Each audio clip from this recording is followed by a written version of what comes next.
Je suis ici à l'hôpital de Beersheba avec le ministre de la Santé et le vice-ministre, avec monsieur, et le directeur de l'hôpital Soroka de Beersheba. Nous voyons toute la différence ici.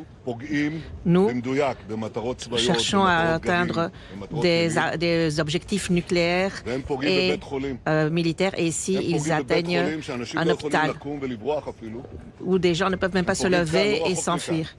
Et ils essayent tout près d'ici d'atteindre. Il y a un département de puéricultrice, de naissance, de maternité. Voilà comment une démocratie qui se sauve, se protège de ces assassins qui veut nous détruire jusqu'au dernier. Et voilà ce que cela veut dire tout.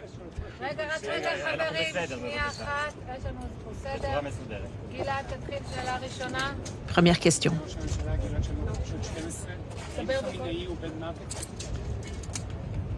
Est-ce que Khamenei va être tué?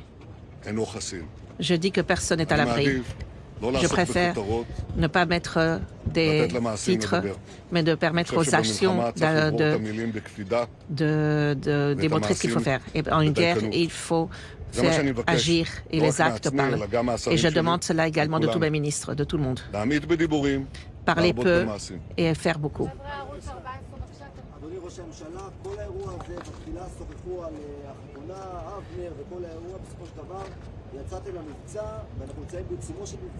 Nous sommes en pleine action.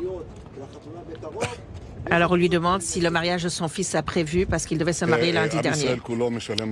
Tout le peuple d'Israël paye un prix. Et je suis fier de tous les citoyens d'Israël et de toutes les unités de sauvetage et tous les médecins et le corps médical. Et c'est une source de fierté sans fin. Et ça me rappelle la résistance du peuple britannique sous le Blitz. Et je sais que nous sommes aussi source d'admiration partout, dans le monde entier.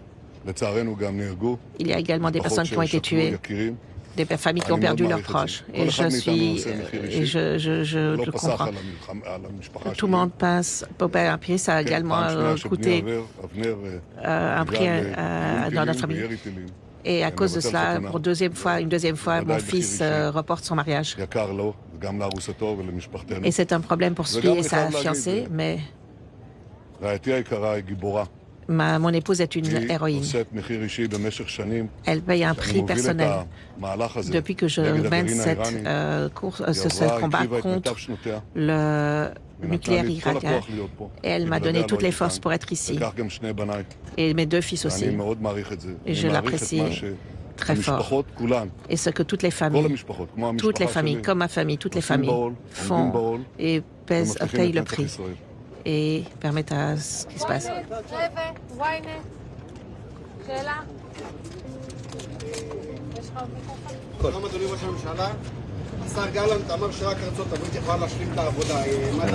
Le ministre Gallant a dit que seuls les États-Unis pourront achever le travail.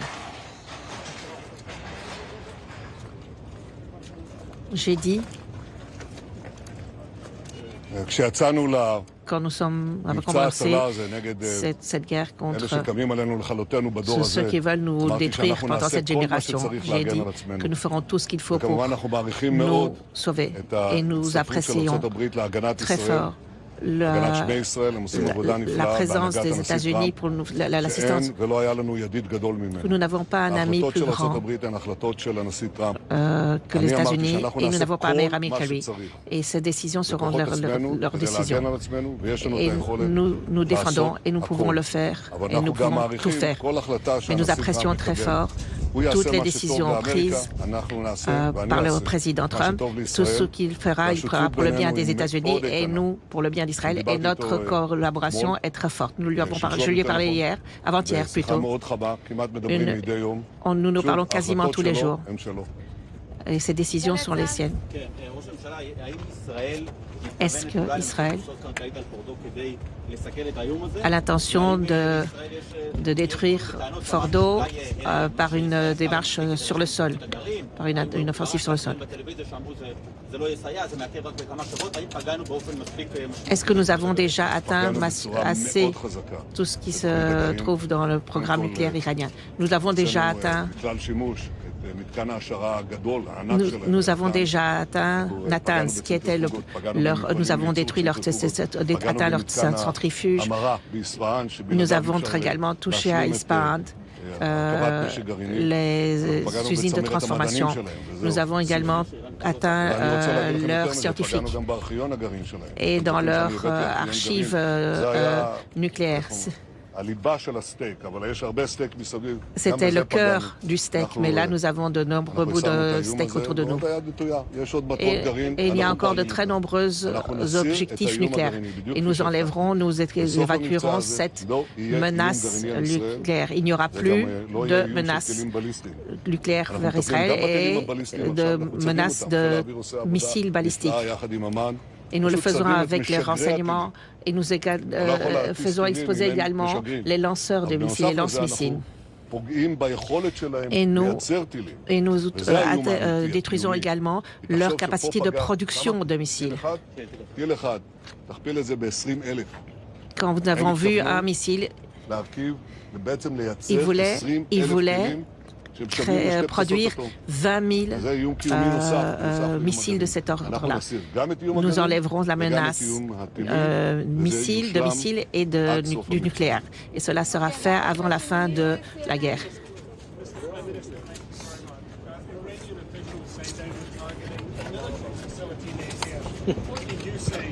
President Trump as he tries to make up his mind about whether to come in and support Israel, particularly at a time where we read that you have to ration some of your defensive missiles because it's so intense.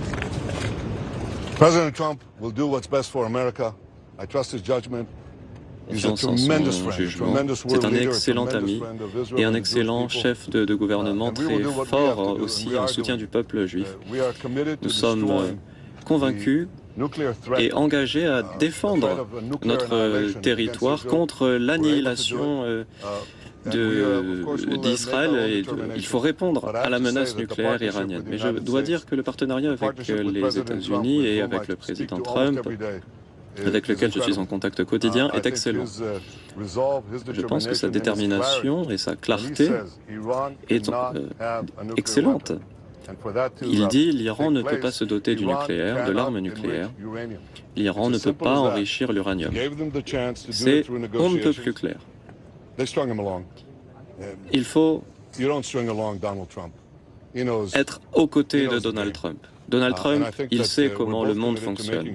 Et nous sommes tous les deux engagés pour que l'Iran ne se dote pas de l'arme nucléaire. Est-ce que les États-Unis rejoindront les frappes israéliennes? Ça, c'est au président de décider. Mais il nous aide déjà énormément.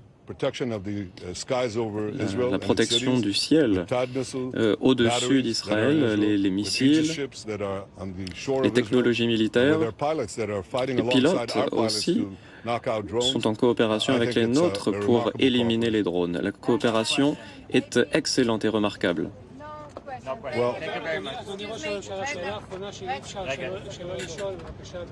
Une dernière question. Est-ce qu'il y a du nouveau au sujet des otages? Et comment est-ce que cela aura une influence? De la même façon que nous avons mis à genoux le Hezbollah et que ça va permettre de libérer une partie des otages en enlevant le dernier soutien du Hamas. Et ils reçoivent à peine quelque chose comme soutien des Houthis, mais le vrai soutien du Hamas, c'est l'Iran. On enlève l'Iran et toutes les poutres qui soutiennent le Hamas s'effondrent. Et cela permettra la libération des otages. Ce sont nos soldats. J'ai les yeux fixés sur les otages. Et nos soldats qui travaillent, qui combattent là-bas, continuent. Certains combats sont tombés. Et je cesse de regarder tout ça. Et je ne vais pas laisser tomber leur libération jusqu'à le retour du dernier. L'Iran, le Hamas, l'objectif de la liquidation du nucléaire et des missiles. Tout l'axe chiite,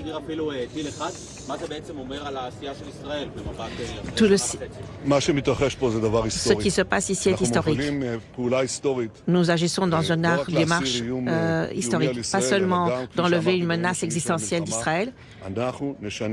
Nous changerons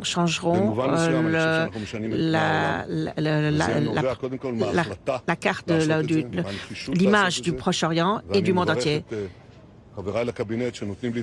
Et je remercie tous les amis du cabinet sécurité qui le font, et je remercie toutes les forces militaires et toutes les forces du renseignement, toutes les forces militaires, le front.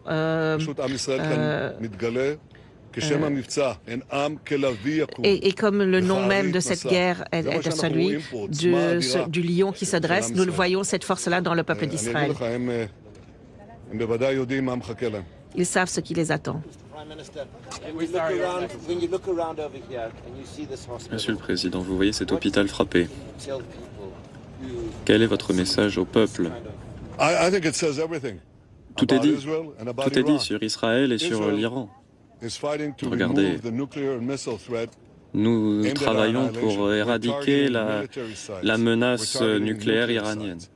Nous ciblons seulement les cibles militaires iraniens, alors que eux ciblent les hôpitaux. Rendez-vous compte, des gens qui ne peuvent même pas se déplacer. Il y a juste à côté une maternité avec des petits bébés en tout bas âge. C'est complètement fou que l'Iran nous cible ces hôpitaux-là, alors que nous frappons leurs sites militaires. Ils nous ciblent, les civils. Ce sont eux les primo-terroristes du monde. Ils sont prêts à tout, y compris à avoir recours aux menaces les plus perfides pour nous intimider. Nous refuserons. Nos victoires, nous la voyons déjà. C'est peut-être la chute du régime, mais en fin de compte, c'est au peuple iranien de se dresser pour atteindre sa liberté. La liberté n'est jamais atteinte. Pour la liberté, pour être libre, il faut que le peuple subjugué se redresse, et nous créerons les conditions nécessaires pour cela. Nous, il faut éradiquer cette menace nucléaire iranienne. Et une fois que nous aurons enlevé cette menace, nous verrons. Nous avons mis deux objectifs. Liquidation de la menace nucléaire et menace balistique, missile. Mais la libération de l'Iran est liée aux décisions du peuple iranien. Tu ne reçois pas la liberté si tu n'es pas prêt à te battre pour cette liberté. Et ce sera leur propre examen, leur propre décision. Il y a 500 ans, Cyrus a libéré, il y a 1500 ans, 2500 ans, il a libéré le peuple. Mais ça se fait d'abord, c'est la décision du peuple même. Merci beaucoup. Voilà, pour cette prise de parole de Benyamin Netanyahou à l'hôpital qui a été bombardé ce matin. On va préciser, juste pour des raisons techniques, c'était pas en direct.